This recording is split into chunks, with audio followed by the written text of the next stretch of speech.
Did you know approximately every 3 minutes, someone in the U.S. is diagnosed with leukemia, lymphoma, or myeloma? And last year, our Rudabeh was one of them. I was, and some of these blood cancers are curable, others aren't, but research into new treatments and the mission to find cures is ongoing, and I have been fortunate to be a part of that effort, and tonight I'm sharing my journey in hopes that it will help others going through the same thing.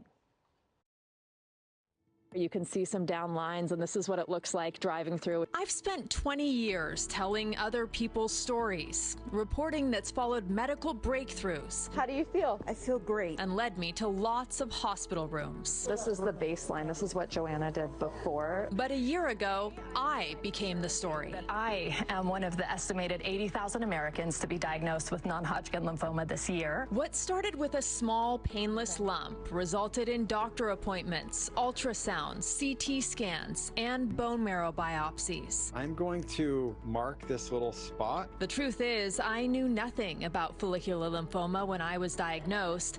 All I knew was that I had cancer and that it wasn't curable. Can't speak from personal experience, but I have to imagine it feels really lonely.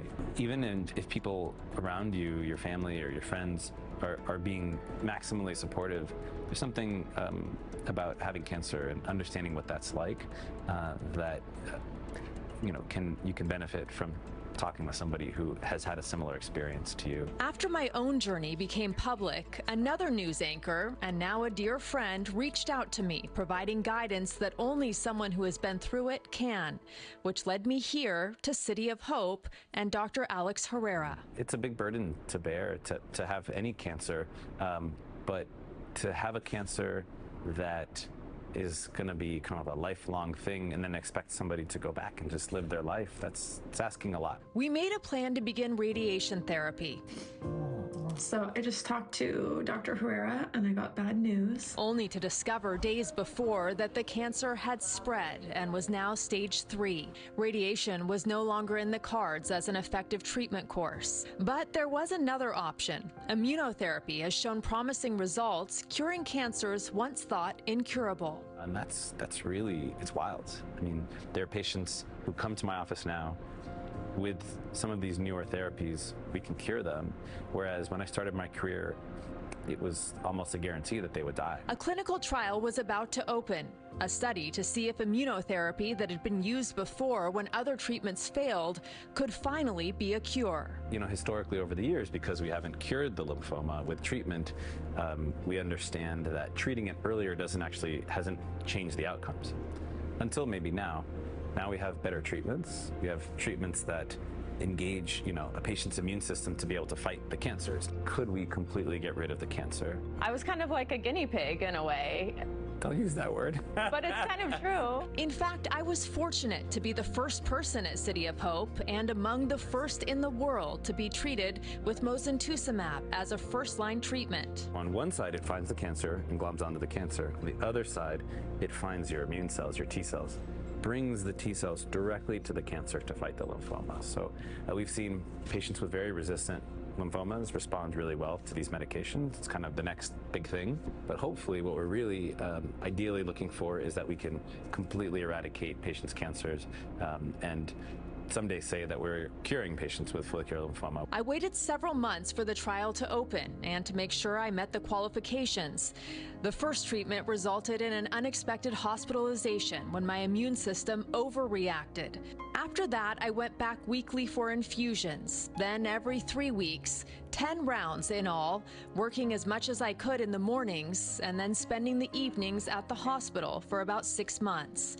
I learned firsthand that having a plan brings hope, even and maybe especially if it's one that's never been done before. In terms of people who have the option maybe to do a clinical trial, like maybe they've just been diagnosed or something and they're like, I don't want to be the experiment. I don't know if this works.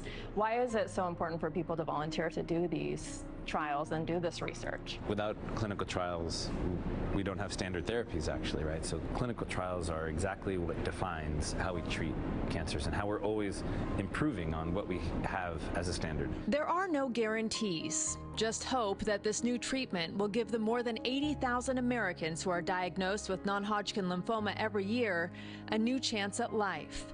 I personally am just thankful that I have access to groundbreaking science, experts, and treatment, and an incredible support system. And I'm alive, wiser, stronger, and more grateful than ever. It's the milestones that matter.